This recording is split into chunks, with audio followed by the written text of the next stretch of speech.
ইনশাআল্লাহ। আসসালামু আলাইকুম রহমতুল্লাহ বারাকাতুহু।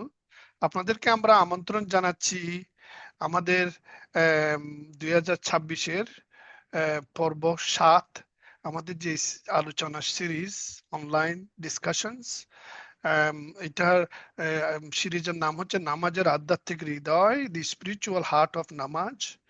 আমরা আল্লাযিনা হুম আলা সালাতিহিম আদ-দাইমুন, সালাতিহিম দাইমুন, যারা সর্বদা নামাজে মগ্ন থাকে, এই বিষয়ের উপরে আমরা আলোচনা চালিয়ে যাচ্ছি। আজকের ফোকাস আমাদের কিয়াম, রুকু, সিজদা ও জুলুসের মাহাত্ম্য, যেটা আমরা গত সেশনে কিছুটা আলাপ করেছি। আজকে আমরা ওইটার আরো এক্সপান্ড করব এবং ওটার সাথে আমরা আমাদের মানে কসমিক কানেকশন, যে মনে করুন আমাদের সাথে, মানব জগতের সাথে, সারা বিশ্ব জগতের যে সম্পর্ক, এবং নামাজের মাধ্যমে যে আমরা ওটার উবুদিয়াতের পরীক্ষা দেই এবং সেই উবুদিয়াতের সিলসিলা জারি করি, আল্লাহর সাথে লিংক এস্টাবলিশ করি, ওইটার উপরে আমাদের কিছু আলোচনা হবে। তারপর নামাজের সাথে, নামাজ মালিকের সাথে একান্ত প্রেম আলাপ, সেই উবুদিয়া যেটা হচ্ছে অ্যাডোরিং, মানে আমরা যখন আবেদ হিসাবে আব্দুল্লাহ, আব্দুর রহমান, আব্দুল মুকিত, মুকিত হচ্ছে যে ওয়াক্ত মতো নামাজ পড়া, মানে যদি ওয়াক্ত মতো যারা নামাজ পড়ে তাদেরকে বলেছে মুকিত। সো আব্দুল মুকিত হওয়ার জন্য আমরা মানে যে চেষ্টা করতেছি ওগুলা মানে নিয়ে আলাপ হবে।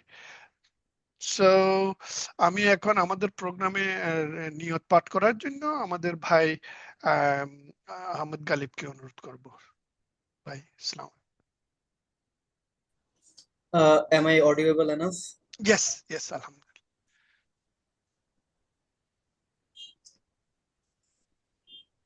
বিসমিল্লাহির রহমানির রহিম।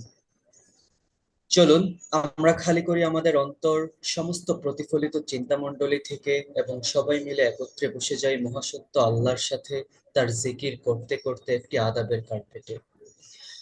শুরু করি মোরাকাবা তথা মনোযোগের সাথে পর্যবেক্ষণ, অনুভব করি তার পবিত্র উপস্থিতি এবং তৈরি থাকি গ্রহণ করতে যা কিছু আসে তার কাছ থেকে, এমন আগ্রহ ও নিষ্ঠার সাথে যাতে প্রকৃতপক্ষে মহাসত্য তথা আল্লাহ নিজেই আমাদেরকে শিক্ষা দেওয়ার দায়িত্ব নেন, আমাদের হৃদয় উন্মোচন এবং আমাদের আধ্যাত্মিক উপলব্ধি প্রদানের মাধ্যমে।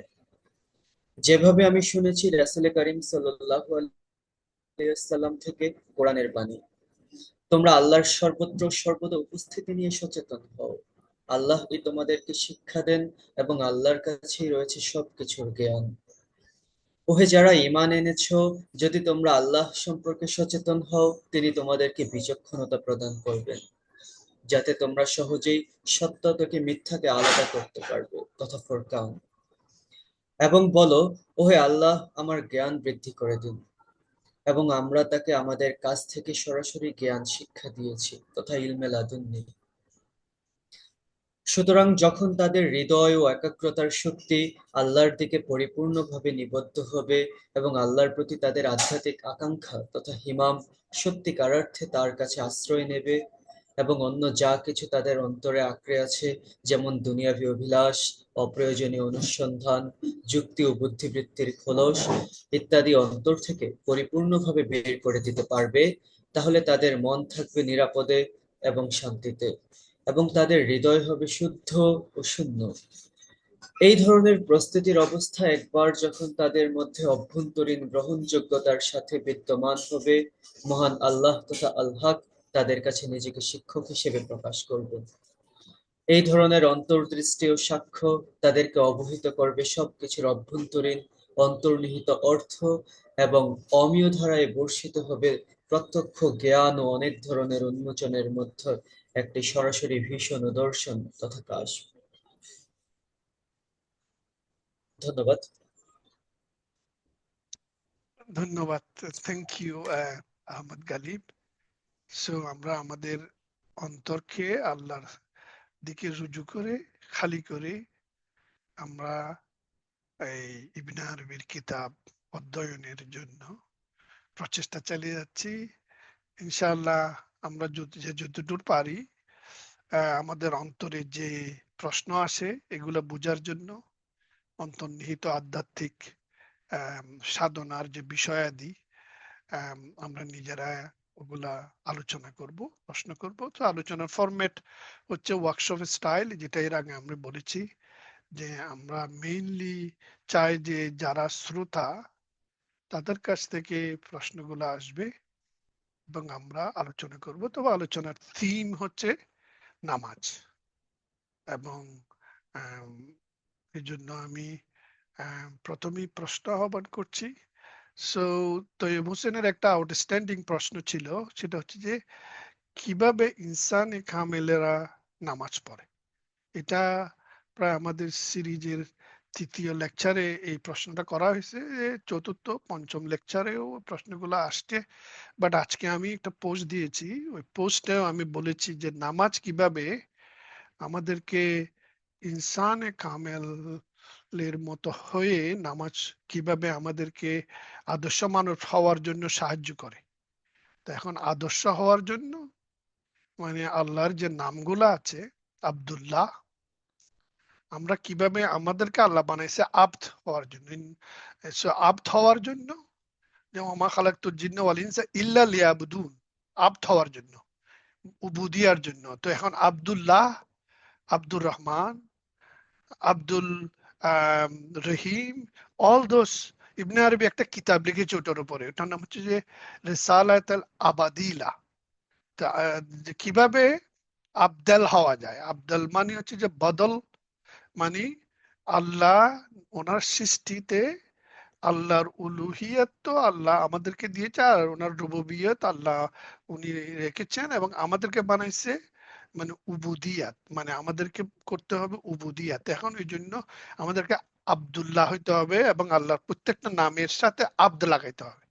এখন ওয়ান অফ দি নাম হচ্ছে যে মুকিত, আব্দুল মুকিত।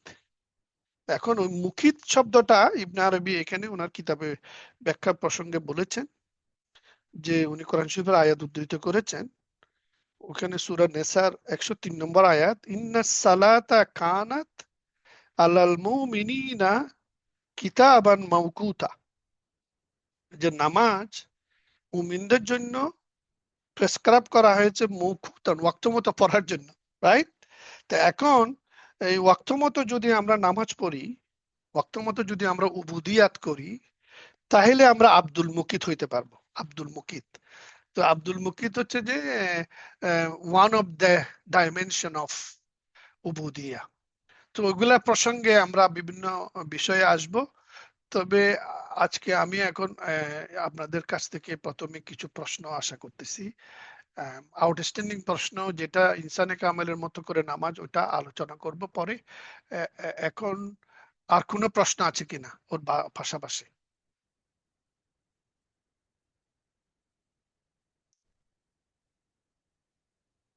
মিখাইল ভাই, তৈয়ব, আহমদ গালিব, সরোয়ার ভাই।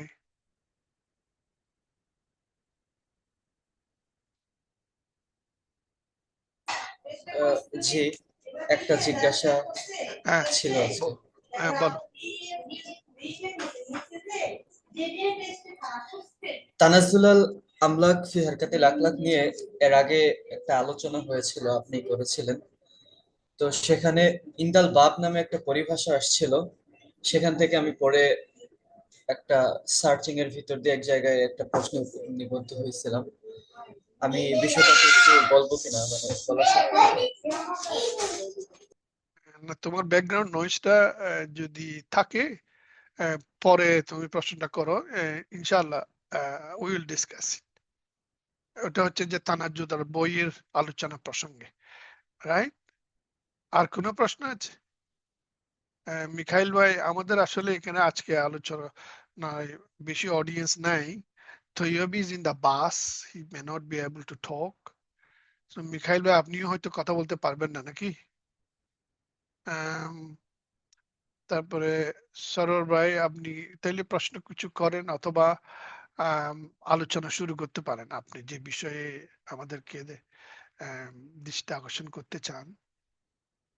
আমরা সবাই তো সবাই এই পথের যাত্রী।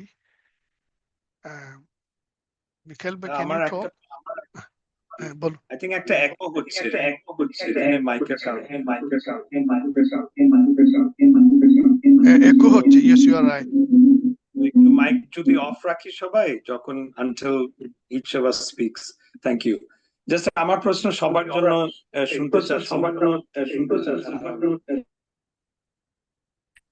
যে যে যে আপনার ওখানে একো হচ্ছে মনে হয়, আপনার 2টা সেশন অন আছে।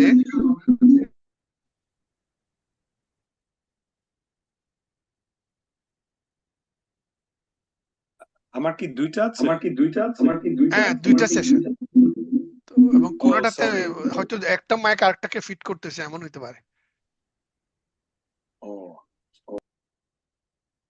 তাহলে আমি একটু ঠিক করি. Why don't you go to somebody else? I'll ask my question.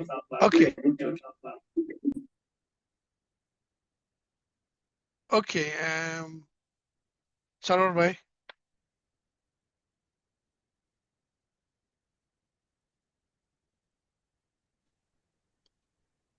যে ধন্যবাদ নুরুল আলম ভাই।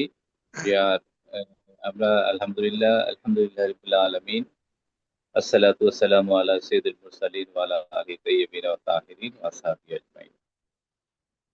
সুপ্রিয় উপস্থিতি, আসসালামু আলাইকুম। আমরা তো এতক্ষণ যে ইবনুল আরাবী রহমাতুল্লাহ আলাইহি শাইখুল আকবার, তার প্রত্যেকটা জীবনের যে কিতাব অথবা তার জীবন আচরণ এমন ছিল, তার নির্দেশিত হয়ে সবকিছু পালন করেছেন, এটাই মনে হয়। এবং আল্লাহ তাআলা তার উপর একটা বিশেষ রহমত ছিল। ছোট কালেই তিনি এই আধ্যাত্মিকতার যে একটা সুবাস তিনি পেয়েছিলেন, যে কথাটা আমি শুরু থেকে আলোচনায় বলছিলাম। যখন ইবনে রুশদের সাথে তার দেখা হলো, প্রথমে তিনি যখন ইবনে রুশ তার সম্পর্কে জানতে চাইলেন, ফিলোসফি বা দর্শন সম্পর্কে, তখন আকল বা লজিক সম্পর্কে, তখন তিনি ইয়েস বললেন। ইয়েস বলার পরে তিনি খুশি হলেন, কিন্তু কিছুক্ষণের মধ্যেই বললেন আবার নো। এটা শোনার সাথে সাথে দেখা গিয়েছে ইবনে রুশদের মতো একজন বিশাল দার্শনিক ওয়েস্টার্ন এর মধ্যে সম্পর্কে, গ্রিক দর্শন থেকে শুরু করে মডার্ন দর্শন সব জানা লোক, তিনি কেঁপে উঠেছিলেন। এত বিশ্ববিখ্যাত ব্যক্তি কেঁপে উঠে কেন বললেন তিনি ইয়েস এবং নো, এই কথাটা যদি আমরা একটু, হয়তো আপনারা ভালোভাবেই জানেন বিষয়টা, তো একটু আলোচনা করা। যে ইয়েস যখন তিনি বললেন, তখন তিনি যৌক্তিকতাকে স্বীকার করে নিয়েছিলেন, যে দর্শনের বা আল্লাহ প্রাপ্তির পথে প্রত্যেকটা কি যৌক্তিকতা আছে, আকলের গুরুত্ব আছে, লজিকের গুরুত্ব আছে। কিন্তু পরবর্তী পর্যায়ে যখন নো বললেন, এটা মিন করছে যে এইটাই যৌক্তিকতায় বা আকলেই চূড়ান্ত কিছু না, এটার মধ্যে সীমাবদ্ধতা আছে, এর মধ্যে সংশয় আছে, এর মধ্যে। কিন্তু তিনি যখন নো বলি, পরে নো বলার মূল কারণটা হচ্ছে যে একটা হচ্ছে আকল, যুক্তি দিয়ে অনুধাবন করা, যুক্তি দিয়ে ব্যাখ্যা করা। আরেকটা হচ্ছে অনুভব করা, যেটা তিনি কাশফের কথা বলেছেন, ইলহামের কথা বলেছেন, যেটা অনুভব করা যায়। এই যিনি, তিনি এটা প্র্যাকটিক্যালি তিনি অনুভব করেছেন। যখন তিনি তাওয়াফ করছেন, এই মাতাফের মধ্যে আছেন, দেখা গিয়েছে যখন তিনি লাব্বাইক আল্লাহুম্মা লাব্বাইক বলে তাওয়াফ করছেন, তখন তিনি যে অনুভব করেছেন, অনুভবটা হচ্ছে যে আল্লাহ তাআলা যে নূরের তাজাল্লি, যেটা তাজাল্লি তিনি সরাসরি অনুধাবন করতে পেরেছেন। অনুধাবন করাটার নামই হচ্ছে হাকিকত। এটাই হচ্ছে প্রেমের মূল রহস্য, এবং এটাই হচ্ছে প্রশান্তির মূল ধারা। যতক্ষণ পর্যন্ত এই এই অনুভবটা না আসে, ততক্ষণ পর্যন্ত ইবাদতের মতো হয়, এটা থিওরিটিক্যাল ইবাদত, উঠা বসা হয়। আর যেটা হচ্ছে তখন নামাজের, যে ইনসানে কামিল্লা কিভাবে নামাজ পড়েছেন, এই বিষয়টা যদি বলতে হয়, যেমন আলহামদুলিল্লাহ ইমাম গাজ্জালী রহমতুল্লাহ আলাইহি সম্পর্কে আপনারা জানেন, আল মুনকিযু মিন দলাল, যেটা আমরা এই অভিজ্ঞতা আছে। তিনি মাদ্রাসায়ে নিজামিয়ার তিনি প্রধান ছিলেন। কিন্তু আশ্চর্য বিষয় যে তিনি একটা সময়, তিনি এত বেশি যৌক্তিক ছিলেন, তার মুনাজারা, তার সামনে কেউ মানে বসারই সাহস পেত না। রাজকীয় দরবারগুলো তার বিশেষ আসন ছিল। কিন্তু একসময় তিনি অনুভব করলেন যে আমি এগুলো কি জন্য করছি, এটার সাথে আল্লাহ তাআলার কোনো সম্পর্ক আছে। তিনি প্র্যাকটিক্যালি এত লিডিং দিচ্ছেন, তিনি ওই মসজিদে মাদ্রাসায়ে নিজামিয়া ভাইস চ্যান্সেলর তখন শ্রেষ্ঠ ইউনিভার্সিটি বলা হয়, ওই সময় ইমামতি করতেন তিনি। তাহলে ওই তিনি যখন উপলব্ধি করলেন যে আমি এগুলো কি জন্য করছি, আমার সাথে কি আল্লাহর সাথে সম্পর্ক তৈরি হয়েছে, যখন এই অনুভব তাকে তাড়িত করলো, তিনি অবশ হয়ে গেলেন, তিনি কথা বলা বন্ধ, তার কথা বলা বন্ধ হয়ে গেল। তারপর দেখা গিয়েছে যে তিনি চলতে পারছেন না। আল্লাহ তাআলা এই জ্ঞানটা তাকে, উপলব্ধিটা তাকে দিয়েছিলেন বলে এটা সম্ভব হয়েছে। সবার মধ্যে এই অনুভবই নেই, করেই যাচ্ছে, আনুষ্ঠানিক কিছু সব ইবাদত করে যাচ্ছে, কিন্তু তিনি যখন এই অনুভব আল্লাহ তাআলা দিলেন, তখন তিনি যেটা করলেন, সবার সাথেই এই কথা বলার চেষ্টা করলেন, যারা যুক্তিবাদী আছে, বাতিনিয়া গ্রুপ বা আদার্স যারা আছে। কিন্তু যখন তিনি কারোর কাছ থেকে সমাধান পেলেন না, তখন ওই সময়ের এই যে ইনসানে কামেল ছিলেন একজন আরেফ বিল্লাহ, যান বু আলী ফারমাদি রহমতুল্লাহ আলাইহি, তার শরণাপন্ন হলেন এবং তিনি তাকে কি করলেন, এইভাবে শিক্ষা দিলেন, এই আধ্যাত্মিকতার শিক্ষাগুলো, জিকির, পবিত্রতা সম্পর্কে এইভাবে শিক্ষা দিলেন, যে শিক্ষায় তিনি যখন এই করলেন, তিনি প্র্যাকটিস শুরু করলেন, মুরাকাবা মুশাহাদা শুরু করলেন তার নির্দেশিত পন্থায়। এক সময় তিনি দেখলেন আস্তে আস্তে তার যে জড়তাগুলো ছিল, যে তিনি মুক্ত হয়ে গেলেন, এবং এই পর্যায়ে একটা পর্যায়ে এমন হয়েছিল যে তিনি সরাসরি যেটা ছিল, তিনি ফেরেশতাদের দেখতেন। এই পর্যায়ে তিনি চলে গিয়েছেন, এবং এটা তিনি যখন এই অর্জনটা তার হলো, মাত্র ৫৫ বছর বয়সে তিনি ইন্তেকাল করেছিলেন। কিন্তু দেখা গেল তিনি আল মুনকিতু মিনাদ দালাল যে কথা কিতাব লিখতেন, আমি এই ভ্রষ্টতা থেকে মুক্তি। এই যে ভ্রষ্ট, তিনি তিনি যাকে মনে করেছেন প্রত্যেকটা কাজ কিন্তু তিনি ইসলামী শরিয়া মোতাবেক করেছিলেন। করার পরেও তিনি বুঝতে পারলেন এক সময়ে যে এটা আমার আমার আসলে হাকিকতের কোন ইবাদতই হয় নাই। ইবাদত হাকিকতের একটা হচ্ছে ইবাদতের বাহ্যিকতা, আর একটা হচ্ছে ইনসান ইরফানি দিক। ইরফানি দিক যখন মানুষের মধ্যে অনুধাবন হয়, তখন সে বুঝতে পারে যে আসলে আগের ইবাদত গুলো কোন ইবাদত ছিল না, যখন আল্লাহ তাআলা তাকে এই বোঝটা দান করেন।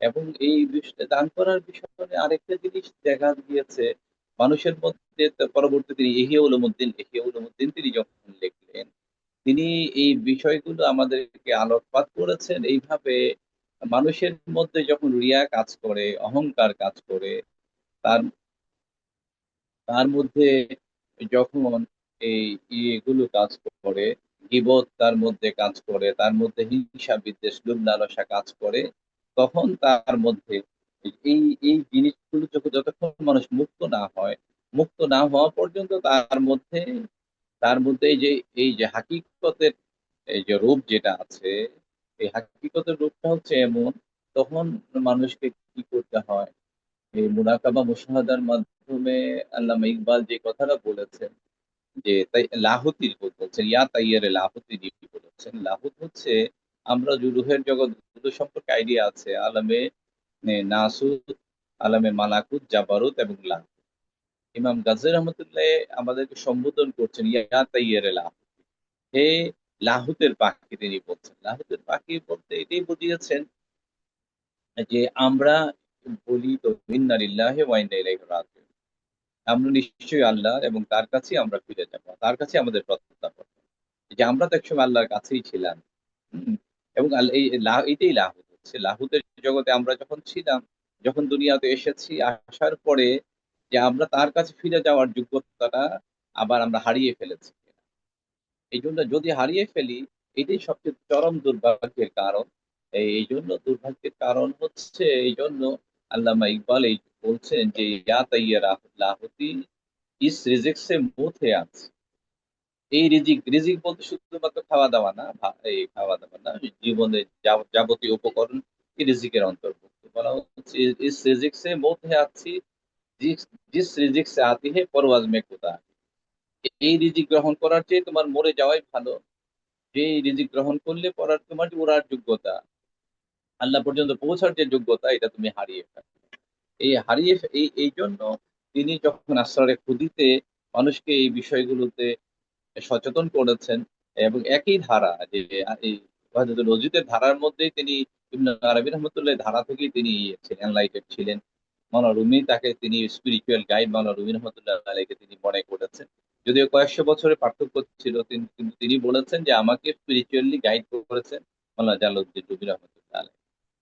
এবং তিনি একটা কথা ছোটবেলায় তার আব্বা আল্লামা ইকবাল কে সুফি নূর মোহাম্মদ তার একজন সুফি ছিলেন, খুব সাধারণ জীবনযাপন করতেন। তিনি যখন একবার আল্লামা ইকবাল কোরআন পড়ছিলেন, কোরআন শরীফ পড়ছিলেন, তখন তিনি বলেছিলেন যে ছোট ইকবালকে যে তুমি যখন কোরআন তেলাওয়াত করো তুমি অনুভব করো কোরআন তো তোমার উপরে নাজিল হচ্ছে। এই যে অনুভব করা, আল্লামা ইকবাল তার সাথে সারা জীবন কৃতজ্ঞ ছিলেন যে তিনি যে এই কথাটা মেসেজটা দিয়েছেন এটা তিনি সারা জীবন ধারণ করেছেন এবং এটাকে উপলব্ধি করেছেন। এই যে এই উপলব্ধির শিক্ষাটাই হচ্ছে মূলত ইসলামের বেসিক শিক্ষা। আর আমরা দেখি যে আহলে বেতের যারা ছিলেন, ওই আমার লাগছে এই যে হযরত ইমাম হাসান মুজতবা আলাইহিস সালাম, ইমাম হাসান আলাইহিস সালামের জীবনের যখন তিনি পড়তেন, তার জীবন থেকে যে নামাজের যে শিক্ষা ইনসানে কামেলে যে কথাটা বলা হয়েছে যে তিনি যখন নামাজের জন্য অজু করতেন, হুম, অজু করার সময় দেখা গিয়েছে তার চেহারা পরিবর্তন হয়ে যেত। এবং তিনি যখন কোরআন তেলাওয়াত করতেন, যখন ইয়া আইয়ুহাল্লাযিনা আমানু বলা হতো, তখন তিনি বলতেন, হ্যাঁ, লাব্বাইক বলতেন, যে হ্যাঁ, লাব্বাইক ইয়া রাব্বি। তিনি এগুলো মানে হৃদয় থেকে রবকে উপলব্ধি করা। তারপর যখন তিনি ইয়ের মধ্যে যেতেন, মসজিদের মধ্যে প্রবেশ করতেন, প্রবেশ করার সময় তিনি বলতেন যে হে হে আমার মাবুদ, হে রব, হে আমার আল্লাহ, আমি তোমার এই গুনাহগার বান্দা তোমার দরবারে হাজির।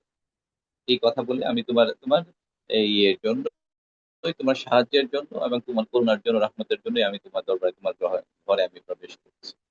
এবং এই প্রবেশ করার মূলে যেটা ছিল যে তিনি কি করেছেন, যে সমস্ত সম্পদ যা ছিল এক এক এ ৩ বার তিনি অর্ধেক দান করেছেন এবং দেখা গিয়েছে প্রায় ২ বার তিনি সমস্ত সম্পদের অর্ধেক দান করেছেন।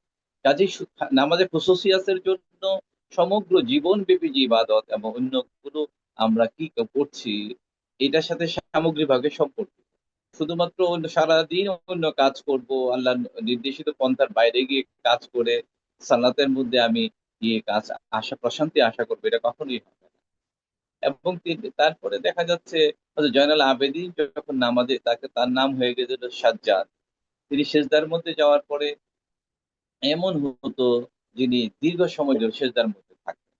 যখন কেউ ইনসানে কামেল সেজদার মধ্যে যায় তখন বলে ওয়াসজুদু ওয়াক্তারিব, এই অনুভব তার মধ্যে কাজ করে।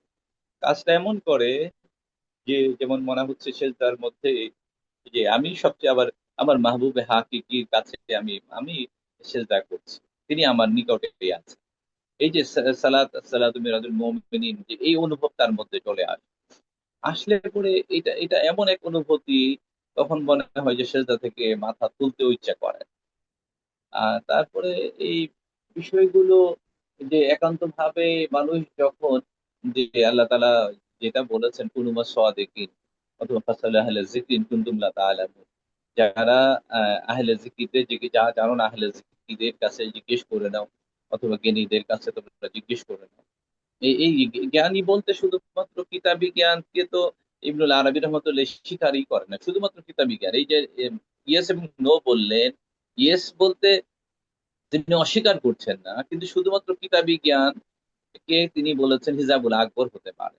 যদি এটার সাথে আধ্যাত্মিকতার সম্পর্ক না থাকে তাহলে এটা আল্লাহ প্রাপ্তির পথে সবচেয়ে বড় বাধা হয়ে যেতে পারে। এই জন্য কিতাব বিজ্ঞান সহায়ক যেন হয়, কিতাব বিজ্ঞানের উপরে আমাদের এটা হচ্ছে আমরা সবসময় নিজের আকল দিয়ে কথা বলতে পছন্দ করি, কিন্তু আমাদের মধ্যে এই অনুভূতিটাই নাই। এই যে রিয়া, লোক দেখানো যে ভাব, এটা আমি বক্তৃতা দিয়ে লাভ নাই। আমার আমার আমি ভিতর থেকে প্রশ্ন করি যে আমার মধ্যে এই অনুভবটা আছে কিনা। যদি থাকে ইস্তেগফার করতে হবে, হতাশ হওয়ার দরকার নেই, ইস্তেগফার করতে হবে। অহংকার আছে কিনা, তারপর আল্লাহ তাআলা বলছেন ওয়াইলুল লিকুল্লি হুমাযাতিন লুমাযা, এই অনুভবগুলো যে সে ধ্বংস হোক যে মানুষকে মানুষের সামনে তুচ্ছ তাচ্ছিল্য করে এবং পিছনে যার গীবত করে, আল্লাহ তাআলা বলছে সে সবগুলো ধ্বংস হয়ে গেছে। এই এই কাজগুলো থেকে আমাদের বিরত থাকা এবং এই যেটা হচ্ছে হলো আল্লাহর প্রিয় ভজন ব্যক্তিদের সান্নিধ্যে থেকে যারা এটা অর্জন করছেন তাদের কাছ থেকেই শিখে নেওয়া, এটা খুব প্র্যাকটিক্যাল একটা জিনিস। এবং এই জন্য ইবনে আরবী রহমতুল্লাহ আলাইহি আমরা জানি তিনি যখন মক্কা মুআজ্জামায় ছিলেন তিনি কিভাবে শিখেছেন। এক যুবক এই এই যে তিনি আসেন, তার তা একজন ইয়াং যুবক তাকে আধ্যাত্মিকতা শিখালেন।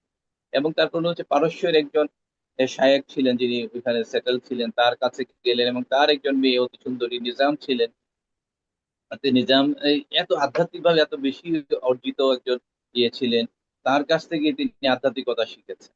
হ্যাঁ, এবং এই আধ্যাত্মিকতার এই যে সৌন্দর্য প্রকাশ, বলা হচ্ছে যে সমগ্র সৌন্দর্য আল্লাহ তাআলার বিকাশ, এই অনুভব এই এটা তিনি ছড়িয়ে দিয়েছিলেন। এবং দেখা গিয়েছিল যে 95 বছরের বয়সের একজন মহিলা ছিলেন, যার হলো ফাতেমা বিনতে হাসান মুসান্না রহমতুল্লাহ আলাইহা। তিনি কি করতেন, এই তার কাছ থেকে তিনি বলা বলা হয়েছে তিনি মা বলে হযরত ইবনুল আরবি সম্বোধন করেছিলেন। এবং আশ্চর্য বিষয় হচ্ছে এই মহিলা হযরত ফাতিমা কি করেছিলেন, মানুষের উচ্ছিষ্ট খাবার তিনি খেতেন, একটা কুঁড়ে ঘরের মধ্যে থাকতেন।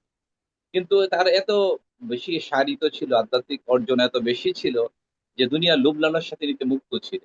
এই জন্য ফার্সিতে বলা হয়েছে হার কেরা জামা যে ইসকে চাকে সুদ এ জোহের সাইবে কুল্লে পাক।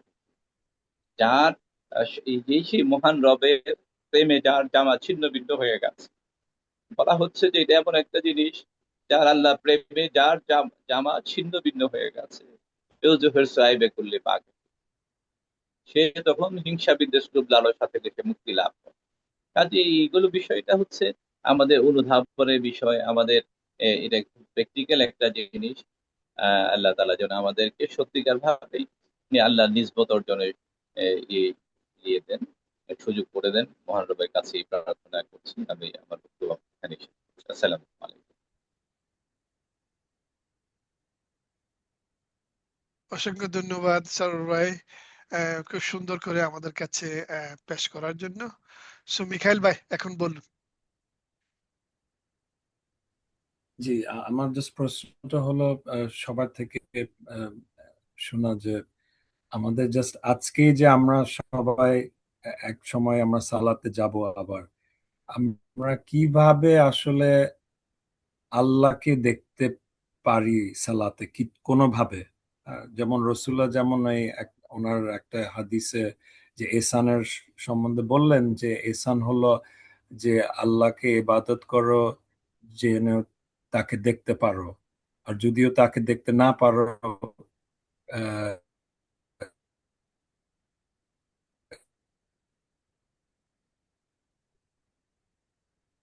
লাইন লাইন শোনা যাচ্ছে না। তোমাকে দেখছে, তো এই জিনিসটা তো মনে হয় তো আমরা কিভাবে ও sorry, is it breaking up? এখন আবার শুনতে পাচ্ছি। হুম, জাস্ট আমরা কিভাবে আমাদের এই সালাতে, আজকের সালাত যখন আমরা সবাই যে পড়ি, আমরা কিভাবে আল্লাহকে আসলে কিভাবে দেখতে পারি? Yes, that's a good question. Rajul Karim ভাই, আসসালামু আলাইকুম, অসংখ্য ধন্যবাদ ওয়ালাইকুম জয়েন সালাম। করার জন্য। সরোয়ার ভাই, আপনি অলরেডি বলেছেন। এখন এই এই যে মিখাইল ভাইয়ের উত্তর যেটা, প্রশ্ন যেটা, ওটার উত্তর কিভাবে হতে পারে, আম, ওটা বলবেন কি? ধন্যবাদ মিখাইল ভাই, রতন ভাই, এবং হ্যাঁ, আমাদের রেজাল্ট ভাইও জয়েন করেছে, আলহামদুলিল্লাহ অনেকেই তো আছেন। এটা যে হলো যখন আল্লাহ প্রেম কারো হৃদয়ের মধ্যে কাজ করে, এটা হচ্ছে এই জানতা বুদাল্লাহ বুদাল্লাহ আন্নাকা তারাহু, যেটা বললেন তুমি এইভাবে নামাজ পড়ো যেমন আল্লাহ তাআলা তোমার সামনে আছে। এটা অনুভব করার নাম। এই অনুভবটা এমন হয় যে বলা হচ্ছে এ, আল্লাহর সৃষ্টির মধ্যে অনেকগুলো কাজ করতে হয় এর জন্য। এক কাজের মধ্যে যেমন হযরত আয়েশা সিদ্দিকা রাদিয়াল্লাহু তাআলা আনহার কাছে একজন মহিলা আসলেন, এসে বললেন যে আম্মা জান, আমার হৃদয় তো শক্ত হয়ে গেছে, আমি তো ইবাদতে প্রশান্তি অনুভব করছি না। তখন তিনি বললেন যে তুমি কি করো, তোমার এই কি পাশে কোনো এতিম বাচ্চারা আছে? বললো জি আছে। তখন তিনি বললেন যে ঠিক আছে, তুমি কি করো, এতিমদেরকে খেয়ে করো, টেক কেয়ার করো, তাদের মাথায় হাত বুলিয়ে দাও। পরে এসে শুকরিয়া আদায় করলেন, যে বললেন আম্মা জান, এখন আমি অনুভব করছি যে আমার হৃদয় নরম হয়েছে, আমার চোখে পানি আসছে। এই যে যখন আল্লাহ তাআলার রহমতের ছায়া কারো উপরে থাকে, তখন সে সৃষ্টির প্রতি, সে যে বিশ্বাসেরই হোক না কেন, সমগ্র সৃষ্টি আল্লাহর ইলুল্লাহ, সমগ্র সৃষ্টি হচ্ছে আল্লাহর বৃহৎ পরিবার। এই পরিবারের প্রতি সবাই দয়া করে। এই দয়া যখন সবার প্রতি দয়া করে, ইভেন শুধু কেউ অন্ধ ব্যক্তিকে যদি কেউ রাস্তা পার করতে সহযোগিতা করে, ক্ষুধার্ত মানুষকে খাবার দেয়, তাহলে ইনস্ট্যান্টলি সে কি করবে, এই আল্লাহর যে উপস্থিতিটা সে হৃদয়ের মধ্যে অনুধাবন করবে। এবং বলা হচ্ছে বাজু যে তরিকত খেদমতে খালক নিস, বলা হয়েছে এই যে তরিকতের পথ যেটা বলা হচ্ছে ইলমে আসরার, এটা আল্লাহর সৃষ্টির সেবা সারা আর কিছুই না। কাজে মানুষের প্রতি সুধারণা পোষণ করা, মানুষের সুন্দর ব্যবহার করা, মানুষের এই বিপদ আপদে সহযোগী হওয়া। যেমন হযরত ইমাম হুসেন আলাইহিস সালাম, জান্নাতের ইমাম, তিনি যখন শহীদ হলেন তার ঘাড়ের কাপড়টা ছিঁড়া দেখা গিয়েছিল। জয়নাল আবেদিনকে প্রশ্ন করা হলো যে এই হযরত ইমাম হুসেনের কাঁধের কাপড়টা ছিঁড়া কেন? বললেন তিনি রাতের বেলায় কি করতেন, কাঁধের মধ্যে নিজের কাঁধে করে খাবার পৌঁছে দিতেন।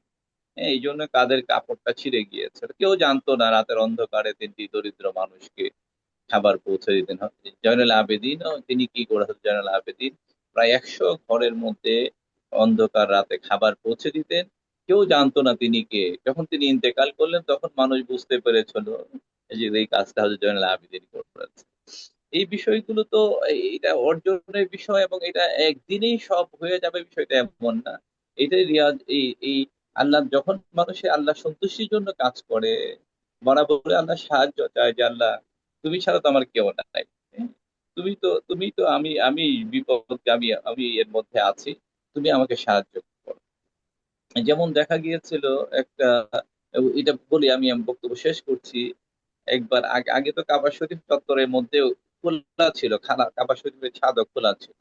হযরত হাসান বসরি রহমতুল্লাহ আলাইহি একবার হজ করতে গেলেন, তিনি কাবা শরীফের উপরে উঠতে চাইলেন, কিন্তু উঠতে গিয়ে শুনলেন যে একজন খুব এভাবে বিনীত ভাবে আল্লাহ তাআলার কাছে কান্নাকাটি করছেন। আওয়াজ শুনলেন নিচ থেকে যে যে হে আল্লাহ, তুমি ছাড়া তো আমার কোনো সাহায্যকারী নাই, আমি তো তোমার কাছে ফিরে আসি। এইভাবে জারি করছিলেন। হযরত হাসান বসরি আশ্চর্য হয়ে গেলেন যে কে এমন ভাবে রোনাজারি করছে। যখন নেমে আসলেন তিনি দেখলেন তিনি আর কেউ না, সাইয়েদেনা ইমাম হুসেন আলাইহিস সালাম। তখন তিনি বললেন, হে আহলে বেইতে ফরজান, হে নওয়াসে রাসূল, আপনারা হয়তো জান্নাতের ইমাম, আপনি যদি এত বিনিয়োগ এত কান্নাকাটি করেন তা আমাদের অবস্থানটা কোথায়? তখন তিনি যে জবাব দিলেন, যে বললেন যে আমি যখন হাসরের ময়দানে আল্লাহ তাআলার কাছে জবাব দিই তার এবং নানা জনের কাছে সামনে দাঁড়ানোর কথা চিন্তা করি, তখন আমি নিজেকে আর এই উপযুক্ত মনে করি না। এই যে উপযুক্ত মনে না করা, এই অনুভব করা, অভিনয় না, অনুভব করা, তিনি এটা এই অনুভব আর একটা হচ্ছে অভিনয়, দুইটা আলাদা জিনিস। অনুভব করলে চোখে আসবে, হৃদয়ে প্রশান্তি আসবে, এবং সর্বোপরি আল্লাহ তাআলা যে সাহায্য, এই সাহায্য যেন আমাদের প্রতি থাকে, এটা প্রতিনিয়ত তার সাহায্য চাইতে হবে। ঠিক আছে, ধন্যবাদ। আসসালামু আলাইকুম। Thank you, thank you. Mikhail ভাই, আম, আপনার উত্তর পেয়েছেন? আমি একটু যোগ করতে চাই ওই প্রশ্নের উত্তরে। আপনি যেটা বলছেন যে কিভাবে আমরা হৃদয়ের চোখ দিয়ে আল্লাহকে দেখে দেখে নামাজ পড়তে পারি, ওই ব্যাপারে ইবনে আরবি যে বইটার কথা আমি বলেছি, তানাজ্জুলাতুল মৌসুলিয়া, ওইটা আমরা গত সেশনে একটু করে পড়েছি। ওইখানে দুইটা লাইন আছে। ওখানে বলতেছে যে যখন তুমি নামাজে দাঁড়াও তখন তোমার চোখ, তোমার কান, তোমার দেহ সবকিছুকে তুমি হাজির নাজির জানো, জেনে তুমি অনুভব করো তোমার যে রূহ, প্রাণ শক্তি, সে প্রাণ শক্তি হচ্ছে যে যেন রুহুল আমিন, মানে বিশ্বস্ত জিবরিল, বা মানে রুহুল আজম, যেটা রসুলে পাক। বিকজ আমরা হচ্ছে যে শরীরের দিক থেকে আদামিক, কিন্তু রুহের দিক থেকে রুহুল আমিন, যে রুহুল আজম রসুলে পাক। রুহের রসুলে পাক হচ্ছে আমাদের রুহানি পিতা, ফাদার, মানে এই যে আব রুহানি এন্ড আব জাসাদি। সো তো যখন নামাজে দাঁড়াবো হৃদয়ের চোখ দিয়ে নিজের মধ্যে যে আলো আছে, যে লাইট, সেই লাইটটা হচ্ছে যে রুহুল আমিন, ওটা অন্তরে এসেছে, ওরকম একটা অনুভব করা। তারপর সেই রুহ বলতেছে যে নামাজের মাধ্যমে, নামাজে যখন আমি সবকিছু দুনিয়ার সাথে সম্পর্ক শেষ করে যখন আমি নামাজে দাঁড়াই, তখন আমাকে অনুভব করতে বলতেছে হজরতুস সামাদানিয়া আল মুকাদ্দাসা, যে হজরতুল সামাদানিয়া মানে আল্লাহ সামাদ, যিনি আমাকে সাপোর্ট দেন। আল্লাহ হু আল্লাহ আহাদ, কুল হু আল্লাহ আহাদ, হু আল্লাহ সামাদ। তো আমাকে মানে সামাদ ছাড়া কোনো কিছু হয় না। সামাদ হচ্ছে সুমুদিয়া, মানে যেটা আমাকে সাপোর্ট না দিলে, আমার রুহের সাথে যদি লাইট এটা কনস্ট্যান্টলি কানেক্টেড না থাকে, তাহলে আমি আসুলেটেড। বাট হয় আমি নামাজে দাঁড়াই, তখন আমার রুহ তখন আল্লাহর রুহের সাথে কানেক্টেড। তখন ওইভাবে আল্লাহর সামাদ নামটা আমার রুহকে তাজাল্লি দেয়। তারপরে বলতেছে যে ওই ওই যে অনুভূতি, সেই অনুভূতিকে আমাদেরকে আম, এরপর he is linking that to, মানে যে আমি আল্লাহর যে মুখাফেক্ষি, সবকিছু যে তার দিকে ফিরে যায়। তারপরে এই যে ফিরে যাওয়ার পথ হচ্ছে আমার নামাজ, হচ্ছে আল্লাহর কাছে ফিরে যাওয়ার পথ। নামাজ হচ্ছে নুরানি হাজরাত, যে আল্লাহ নূরের তাজাল্লি। নামাজ হচ্ছে সালাতের বাতিন অংশকে আলোকিত করে। আমার যে বাতিন অংশ, আমার হৃদয়, আমার আমার যে এই যে আসমান, আমার যে মনের আকাশ, পুরাটাই কিন্তু আল্লাহর নূরের আলোতে তাজাল্লি পাচ্ছে। আমার মনে যদি খালি না থাকে, ওখানে আল্লাহর নূর প্রবেশ করতে পারবে না। তো ওই জন্য আমাকে অন্তরকে খালি করতে হবে।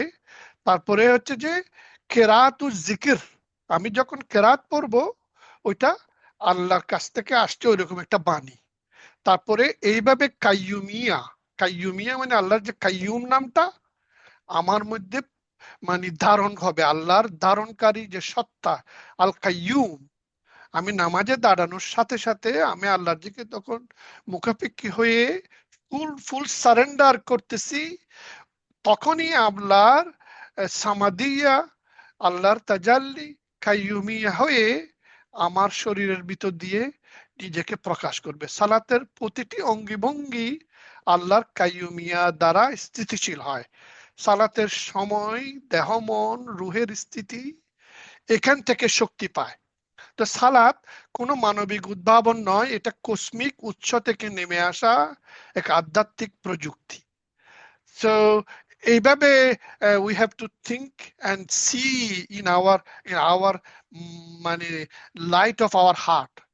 তো উনি বলতেছে জোহরের নামাজে যেহেতু এটা ফুললি সূর্যের আলোতে আলোকিত সময়, ওইটাকে উনি বলতেছেন যে লাইটের সাথে মানে কম্পেয়ার করতে। আসরের নামাজ ফায়ারের সাথে, আগুন। মাগরিবের নামাজ জলের সাথে, ঈশার নামাজ মাটির সাথে, ফজরের নামাজ বায়ুর সাথে। ওগুলা কেন কসমিক ফরমেশন তাকওয়িন, এটার সাথে কেন, উনি সব ব্যাখ্যা দিছে এরপরে। সো আমি পরে হয়তো এগুলো নিয়ে আলাপ করব। তবে ওই ধরনের অনুভূতি নিয়ে নামাজে দাঁড়ানো, এটাই ইবনে আরবির গাইডেন্স আমার দৃষ্টিতে। এবং ওইভাবে ফুল হজরাত, হজরত মানে হুজুর নিয়ে নামাজ পড়াটাই হয়তো এহসান। ওইটার দিকে নবী আমাদেরকে ইঙ্গিত দিয়েছেন। এটাই আমি বলতে চাই আর কি। সরি, আমার প্রশ্নটা আরেকটু আহ, আহ, মানে জানতে চাচ্ছেন, আপনারা সবাই পার্সোনালি আপনারা কিভাবে করেন? আপনারা যখন সালাত পড়েন আপনারা পার্সোনালি কিভাবে আপনাদের মতন আল্লাহকে দেখেন? জাস্ট সো দ্যাট এটা মানে চর্চার হিসাবে আর কি, যদি জানতে পারি। ইবনে আরবি তো খুবই ল্যাবরেট, উনি তো আবার আরেকটা মানে খুবই গভীরভাবে এগুলো বলেন, বাট জাস্ট প্র্যাকটিক্যালি আপনারা কিভাবে একজন একজন যদি শুনতে পারি আল্লাহকে আপনাদের মতন আপনাদের আইনুল কালব থেকে কোনোভাবে দেখেন, সেটা একটু জানতে চাচ্ছিলাম। আল্লাহকে আমরা দেখি যতটুকু আমাদের আল্লাহ সম্পর্কে জ্ঞান আছে। এখন depending on my maturity of my ilmul হাকিকা, ইলমুল শরিয়া, আমার ওইভাবে আমরা আল্লাহকে দেখি।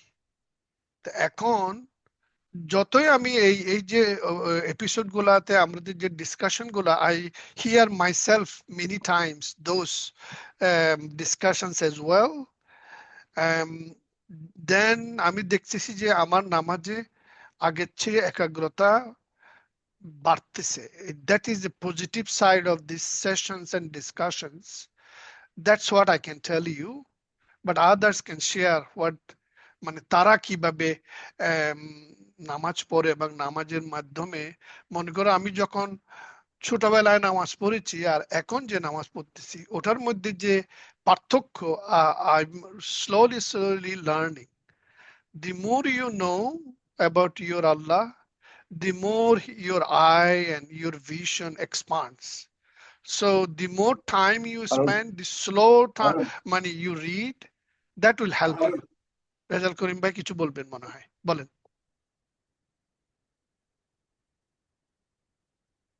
রেজাল করিম ভাই, আপনি মাইক অন করেছেন, কিছু বলবেন?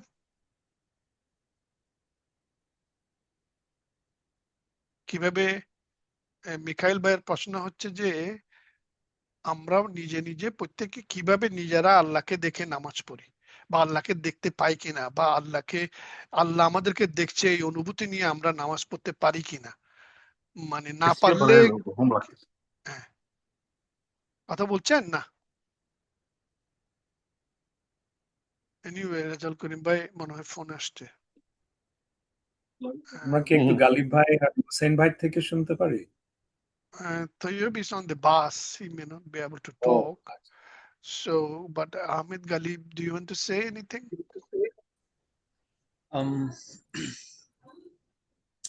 আমি যদি বলি, আমার কাছে মনে হয় সালাতে পর্যবেক্ষণের বিষয়টা আমার কাছে এতটুকুই যে যখন সালাতে একাগ্রতা নিয়ে দাঁড়ানো হয়, যে আয়াত হৃদয় থেকে পাঠ করি, ওই শব্দের একটা দোটানা মনে হয় যে মেসেজ আকারে আবার হৃদয়ের মধ্যে বারবার আসে। যেমন হচ্ছে, ইয়া আইয়াতুহান নাফসুল মুতমাইন্না, মনে হচ্ছে যে এটা সালাতে পাঠ করার সময় এক একবার এক এক রকমের অনুভূতি পাই, বা যে কোনো আয়াতে হতে পারে। এবং হচ্ছে যে এটার যে একটা গভীর তর্জমা, কখনো একভাবে হৃদয়ে ধরা দিচ্ছে, আবার কখনো অন্যভাবে হৃদয়ে ধরা দিচ্ছে। এইভাবে মনে হয় যে স্রষ্টা স্বয়ং আমার প্রতি একটা বার্তা দিচ্ছেন বা উন্মোচন করতেছেন যে এইটা কি এইরকম ভাবে হচ্ছে কিনা, বা এটা এইভাবে যাচ্ছে কিনা। এরকম একটা অনুভূতি পাই। এর বেশি মনে হয় আর কিছু বলতে পারছি না যে আল্লাহকে কিভাবে পর্যবেক্ষণ করি। ও হ্যাঁ, আরেকটা বিষয়, সেটা হচ্ছে যে আহ, বেশি স্তব্ধ হই যখন কোন আয়াতের শেষে এমন কোন শব্দ পাই যেটা দ্বারা হচ্ছে আল্লাহর সিফাত অনিবার্যভাবে আহ, আহ, জমে ওঠে। যেমন হচ্ছে আজিজুল হাকিম, কিংবা হচ্ছেন আল্লাহ পরাক্রমশালী, কিংবা আল্লাহ অনেক হিকমতের অধিকারী। এই জিনিসটা কল্পনা করার সময় আগের আয়াতের অর্থটার মধ্যে দিয়ে আমার মনে হয় যে নিজেরই ওই গুণাবলীটা অর্জনের জন্য একটা আহ, প্রশ্ন আসে হৃদয়ের মধ্যে, বা একটা জিজ্ঞাসা তৈরি হয় যে এটা কি হচ্ছে কিনা, বা এটা কি তুমি অর্জন করতেছো কিনা, বা এটার দিকে যাচ্ছ কিনা। এইভাবে মনে হয় যে স্রষ্টাকে কিছুটা অনুভব করতে পারি, যে স্রষ্টা তো গুণের আধার, সিফাতের আধার। ওই হিসেবে আমি কি আমার নিজের মধ্যে কোনো সিফাতকে লঞ্চ ইনস্টল করতে পারতেছি কিনা, অল্প মাত্রায় হলেও সেটা সম্ভব হচ্ছে কিনা, সেটা কোনো মেথড হিসেবে আমার কাছে হাজির হচ্ছে কিনা আমার কাজে বা আমার চিন্তায়, এটা কি কোনো মেথডে পরিণত হচ্ছে কিনা। এটার ভিতর দিয়ে মনে হয় যে আমি স্রষ্টাকে এর ওই মুহূর্তটার আগে যতটুকু পর্যবেক্ষণ করতাম, মানে আমার কাছে আই কনসেপ্ট অফ গড যতটুকু, তার চাইতে কনসেপ্ট অফ গডটা আরেকটু অন্য মাত্রায় কনভার্ট হয়। দ্য কনভার্সন ইজ ডিফারেন্ট, মানে আগের টুকু আর পরের টুকু। তো আসলে অসীমকে তো আর জানা সম্ভব হয় না, কিন্তু ওই অসীমের মধ্যেও মনে হয় যে সসীমের মাত্রাটা একটু পরিবর্তন হয়। উম, এইভাবে আমি অনুভব করতে পারি, হয়তো খুবই অল্প, কিন্তু আমি that's it. That's very beautiful Ahmed Ghalib. So Mikhail ভাই, আমি আরেকটা জিনিস অ্যাড করতে চাচ্ছি, যেটা আমি প্র্যাকটিস করি বা মানে সাম্প্রতিক সময়ে, সেটা হচ্ছে যে ইবনে আরবির একটা কোটেশন অ্যাবাউট বায়েজিদ বুস্তামি। বায়েজিদ বুস্তামিকে আল্লাহ বলেছেন, তুমি আমার কাছে আসলে যদি আমার দরজা খোলা পেতে চাও, তাহলে দুটা জিনিস নিয়ে আমার কাছে আসো। একটা হচ্ছে হিউমিলিটি, আর একটা হচ্ছে নিড, ইউর নিডিনেস, ইউর ডিপেন্ডেন্সি। তো আমি কি করি, আমার এই মুহূর্তে আমার যে পারিপার্শ্বিক যে প্রয়োজন, ওই প্রয়োজনটা আমি কোনটা প্রধান প্রয়োজন, সেই প্রয়োজনটা নিয়ে আমি কোরআনের কোন আয়াতটা ওই ব্যাপারে রিলেটেড, ওই আয়াতটাকে আগে, একটা আয়াত বারবার মুখস্থ করার চেষ্টা করি, পরে ওই আয়াতটাই আমি কোরআনে ওই আয়াতটা দিয়েই নামাজটা পড়ি। তাহলে আমার নিড এবং আমার যে attention to and of course humility is one of the requirement, as I mentioned. So those two things I try to come to the namaz, but that's why I need a bit of preparation before coming to namaz, যেটা আমরা এর আগে একবার আলাপ করেছিলাম, যে আমাদের যা যা প্রয়োজন, যেমন ধরুন হযরত ইউনূস আলাইহিস সালামের যে কাহিনী, যেটা এর আগের ঘটনায় আমি বলেছিলাম, যে এই আয়াতটা আমি মাঝে মাঝে পড়ি আমার সালাতে, সেটা হচ্ছে যে ওয়াদান্নুনি ইজ জাহাবা ইলা ইলা মুগাদিমান ফাজান্না আন্না লান ইউকাদিরা আলাইহি ফানাদা ফিজ জুলুমাতি আন লা ইলাহা ইল্লা আনতা সুবহানাকা ইন্নী কুনতু মিনাজ জালিমিন। সো এই যে ভার্সটা, that verse is very important verse to express that if you are in a darkness, if you are fallen into a darkness in your life, then you can read this verse in your prayer. And then of course after that you also pray. Once you finish your mani ruku sijda and taslim করে যখন you come out of your prayer, then you also do dua. So that's how I also try to practice. That's one of the way you wanted to know. So can you share how you pray, so that you can share, we can understand your Yes, part. yes, we want to know from Mikhail bhai. Um, well, sorry, I actually wanted to also hear from Mustafa bhai. I think I might have interrupted. He was going to speak. ওনার যদি কিছু এটা এটা কোনো response ছিল নাকি?